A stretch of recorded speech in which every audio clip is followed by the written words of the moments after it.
মানে প্ৰথমে মই যে এই ভয়েস অফ ঝুমৰ এইটো যে কৰিছে এইটো মানে বহুত ধন্যবাদ জনাইছো। এইটো হ'ব লাগে, ভয়েস অফ ঝুমৰ কৰিছে, এইটো ভাল হৈছে, বহুত ভাল।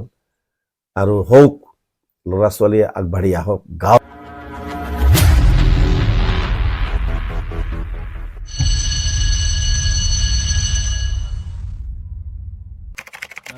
আমি ভয়েস অফ ঝুমুৰৰ কথাটো অলপ পাতিম। ভয়েস অফ ঝুমুৰত কিহৰ কাৰণে আমাৰ ল'ৰা ছোৱালীবিলাকে ইণ্টাৰেষ্ট দিয়া নাই, মানে গান গাবৰ কাৰণে, ঝুমুৰ গীত গাবৰ কাৰণে কেলে ইণ্টাৰেষ্ট দিব?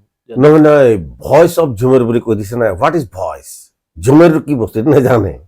এটা ভয়েসটো মানে এইটো কি, এটা মানে এইটো কেনেকুৱা ধৰণে ভাবিছে। মানে কথাটো হ'ল চৰ্চা নাইতো, বহুতে গাইছে, মই ফেচবুকত দেখিছো, গানৰ মানে একো নাই হোৱা, নাজানে কি ধৰণে গাব লাগে, কি ধৰণে কৰিব লাগে, শিকাটো নাই। আৰু শিকাৰ ল'ৰা ছোৱালীবিলাকৰ ধাউতিটোও নাই। গতিকে ল'ৰা ছোৱালীবিলাকে শিকক, এই কম্পিটিশ্যন ভয়েস অফ ঝুমৰ কৰিছে, এইটো ভাল হৈছে, বহুত ভাল। আৰু হওক, ল'ৰা ছোৱালীয়ে আগবাঢ়ি আহক, গাওক।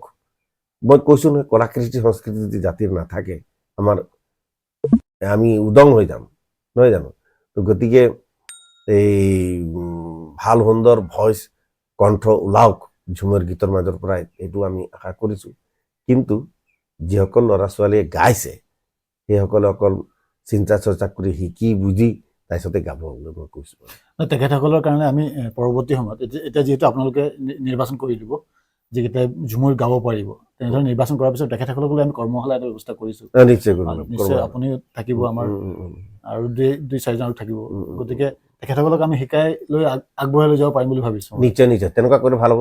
মানে প্ৰথমে মই যে এই ভয়েস অফ ঝুমৰ এইটো যে কৰিছে, এইটো মানে বহুত ধন্যবাদ জনাইছো। এইটো হ'ব লাগে, বিভিন্ন দিশত আমাৰ গীত মাতবিলাক আগবাঢ়ি ল'ৰা ছোৱালীৰ মাজত শিকাৰ বা প্ৰচলিত কৰাৰ ধাউতিটো জগাই তুলিব, নহয় জানো? গতিকে এই ভয়েস অফ ঝুমৰটো কৰিছিল, বহুত ভাল হৈছে। হওক, তেনেকুৱা আৰু বহুত ওপৰত গীত মাতৰ ওপৰত, সংগীতৰ ওপৰত এইবিলাক হ'ব লাগে। কিন্তু পিছত গৈ আমি যিকেইজন আমি পাই যাম, সেইসকলক আমি কোন গীত কেনেকুৱা, আমি প্ৰেক্টিকেলি তেওঁলোকক আমি শিকাই বুজাই লৈ তাৰপিছতে আমি কম্পিটিশ্যনত দিয়াব লাগিব। তোমালোকৰ শিকা হৈ গ'ল, শিকা, তোমালোকে শিকিলা, প্ৰত্যেকজন ব্যক্তিয়ে শিকিছা, কোনটো কি কয়, এতিয়া তোমালোকে কম্পিটিশ্যনত নামা। তাৰপিছত এতিয়া দি কম যে পটককে কোৱাচোন, ডান্স চাইলে ঝুমুৰ এটা গোৱা। আচ্ছা, গালা, কি মাত্ৰা, ইয়াৰ উচ্চাৰণ কেনেকুৱা হ'ব, গালবাৰী ঝুমুৰ এটা গোৱা, আধাৰে এটাটো কেনেকে, কিয় আধাৰতে কোৱা হয়, মাজ নিশাত গোৱাৰ কাৰণে আধাৰে গালৱাৰীটো কি, হোৱাট মিনছ অফ গালৱাৰী?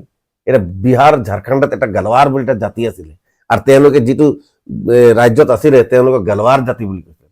তেওঁবিলাকে যিটো গীত গায়, সেই গীতবিলাকক আমি গালৱাৰী ঝুমুৰ বুলি কোৱা আমি পাইছো। এইটো গালৱাৰী বুলি কোনো বেলেগ নাই। তো গতিকে এইটো ল'ৰা ছোৱালী শিকি বুজি তাৰপিছত প্ৰতিযোগিতাত ভাগ ল'ব আহিব, তেওঁলোকৰ যথেষ্টখিনি জ্ঞান হ'ব। ভারতের পূর্ব প্রান্তে সোনাতের আসাম দেশ হরিয়ালি হরিয়ালি দেখিতে সুহাগ, চারদিকে চায়ের বাগান। হরিয়ালি হরিয়ালি দেখিতে সুহাগ, চারদিকে চায়ের বাগান।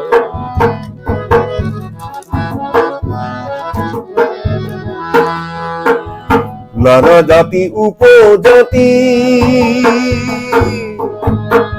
এই দেশের এই মাটি, নানা জাতি উপজাতি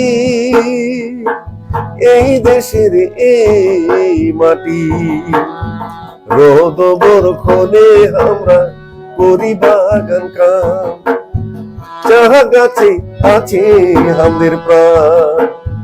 রোদ বরখনে আমরা করি বাগান কাম, চা গাছে আছে আমাদের প্রাণ। হরিয়ালি চা গাছে একটি কলি দুটি পাতা ফুটে, তিন কলিতে তুলি পাতা দেশে বিদেশে মোহকে। হাই রে মোর সোনাকের আসাম চমকে, দিনই কলিতে তুলি পাতা দেশে বিদেশে মোহকে হায় রে মোর সোনাকের আসাম চমকে